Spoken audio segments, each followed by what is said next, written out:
Hello, welcome to Jason the Old Millennial.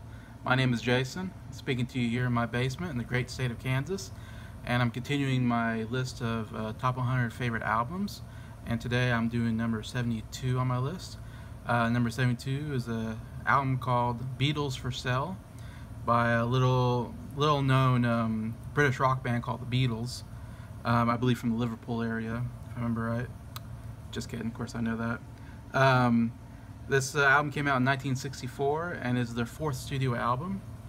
Beatles For Sale, as I was researching this and listening to it and thinking about it, it's an interesting album in a sense that it's such a kind of forgotten album, I feel like, in the Beatles discography.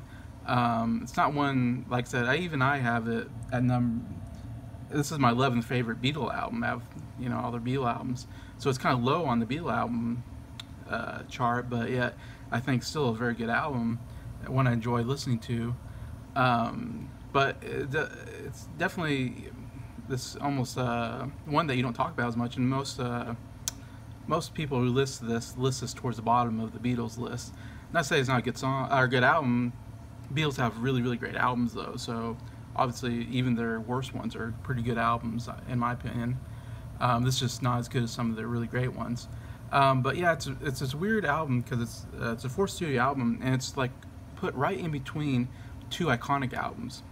Of course, Hard Day's Night came right before this, and then Help's going to come after this, which they made movies off of both of those albums.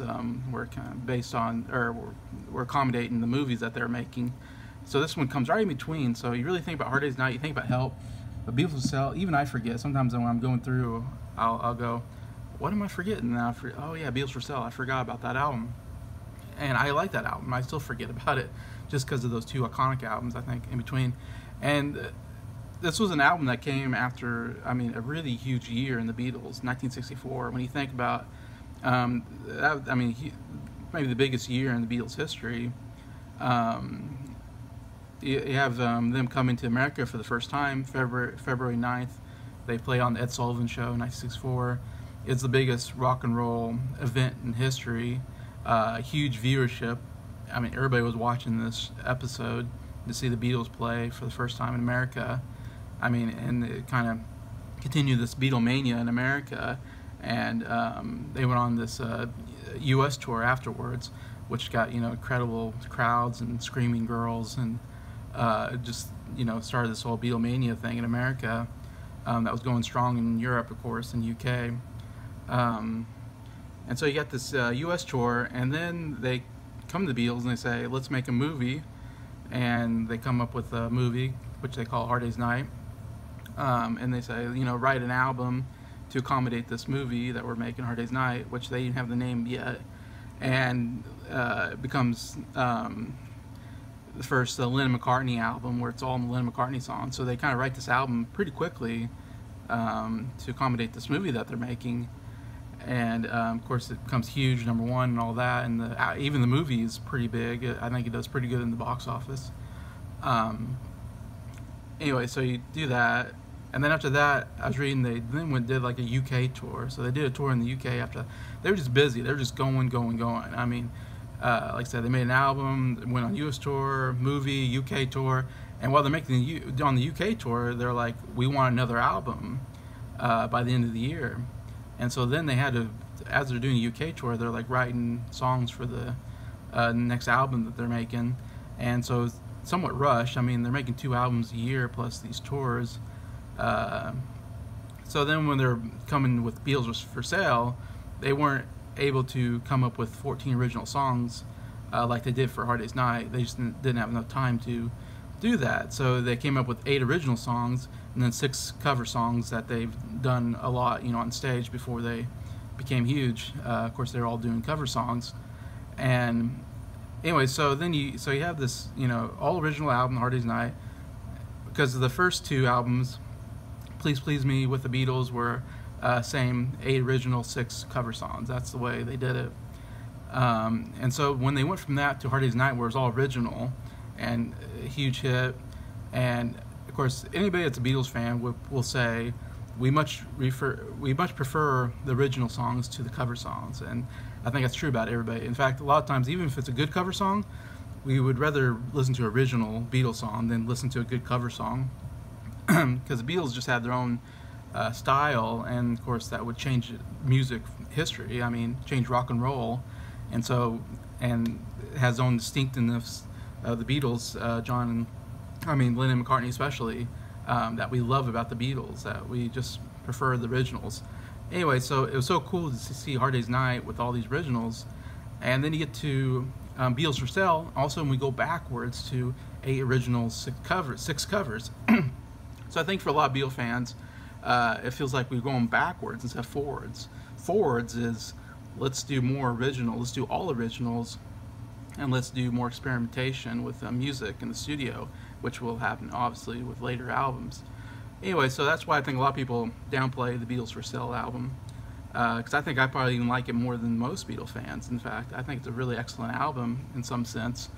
But yeah, so anyway, so you look at, they're making the Beatles For Sale album, they somewhat rushed in, and one of the things you notice about the 8 original songs, a lot of the original songs they have on here are very, well, one thing is you can tell that their writing is getting, I think, better. It's progressing. They, of course, meet with Bob Dylan, and they're very influenced by Bob Dylan's writing style, and they want to write more like that. Of course, everything I think up to this point has always been just, she loves you, I love you, whatever, she loves me, kind of songs all about loving girls and all about girls and all this stuff, and that's what the girls love and they scream at, and so they made the songs that they knew girls would scream at. So this was kind of a transitional period where we're not doing these songs just about I love you, she loves me songs, but we're doing these more introspective songs, and the songs on here also are very kind of almost negative, very kind of depressing songs. And it's kind of interesting to look at. It's very much the most depressing album we've had from the Beatles. We have songs like No Reply, I'm a Loser, Babies in Black, I Don't Want to Spoil the Party, even I'll Follow the Sun has kind of a somber tone to it. Yeah, they're very different style, not the upbeat happy songs. Anyway, interesting. And possibly the reason is they were just so rushed, and life was such, for them was so, they felt so, they were just being told what to do. They had no freedom, it seemed like, no time to just relax. It was just go, go, go all the time.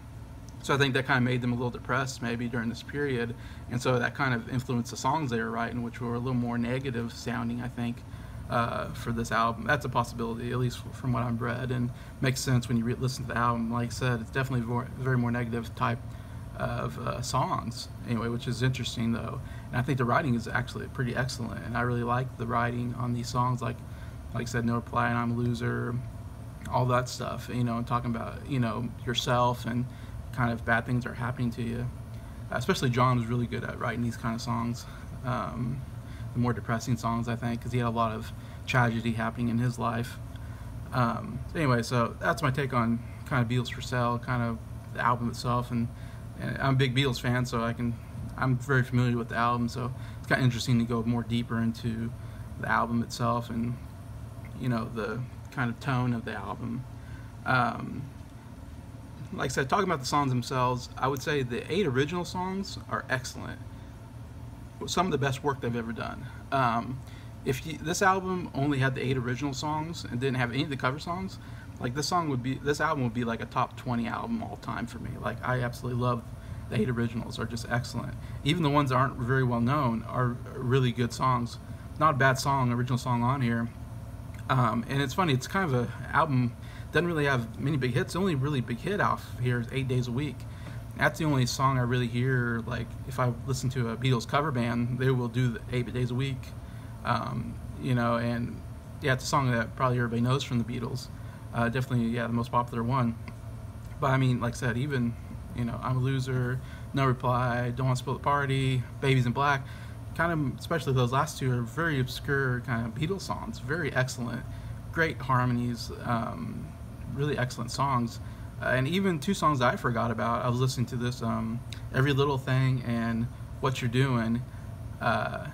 are like songs I even forgot that were Beatles songs. And I was listening to this album and I was like, oh yeah, I forgot about that song. That's a really good song. I mean, it kind of surprised me. I'm like, wow, I forgot how good that song was. It's not really a song that you hear a lot about the Beatles, or ones that, you know, people talk about. So I mean, really, 8 original songs are just really excellent. The problem, what makes this album go from top 20 to number 72, drop down so far for me, is the cover songs are just horrible. It's the worst cover songs like they put together compared to the other 2 albums with cover songs. Really, Please Please Me with the Beatles, they had a couple good cover songs and some great cover songs in those. And then you go to this, and it's just the cover songs are just the worst cover songs for me personally. I just don't like the style.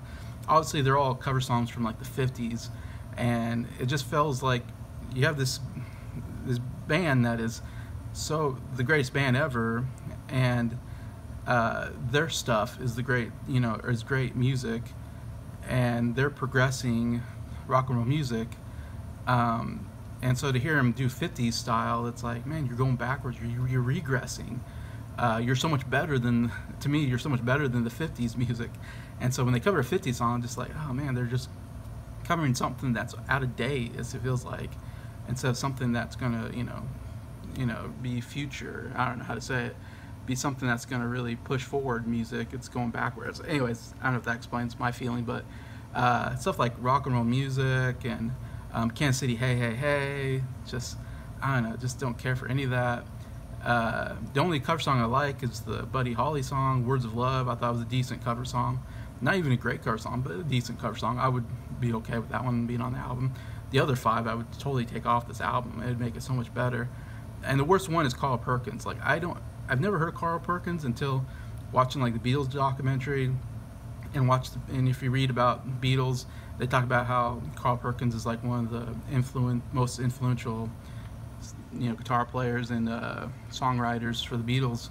And it's funny, he's not somebody I ever hear ever on the radio or know much about, but if you do listen to his music, I think it's terrible. Like, I don't like any of his music. But the Beatles just loved, especially George Harrison, just loved Carl Perkins. It's one of his favorite. And there's 2 Carl Perkins songs on here. Everybody Wants to Be My Baby and Honey Don't. And those are like the 2 worst songs I maybe heard from the Beatles ever. Honey Don't especially, it's up there as one of the worst songs. And I'm sorry for Ringo, but Ringo's just not a good singer at this. I think he gets better as a singer, but I think in this part is he's just not a singer, and the song's not very good, and the combination is just horrible. He just doesn't sound on key, or I don't know. It's just, everything's just bad about it. Anyway, so that's my feeling about the cover songs. Just really, unfortunately, drag this really good album down to still number 72 on my list. Still an album I listen to a lot, and I still really like. Anyways, some interesting things about the album. They recorded, of course, they would, not only would they write songs for the album, they would then record singles that didn't even appear on the album. So they usually, I think, wrote 2 singles on top of the songs they were writing for the albums. The 2 singles that came off of this was I Feel Fine and She's a Woman.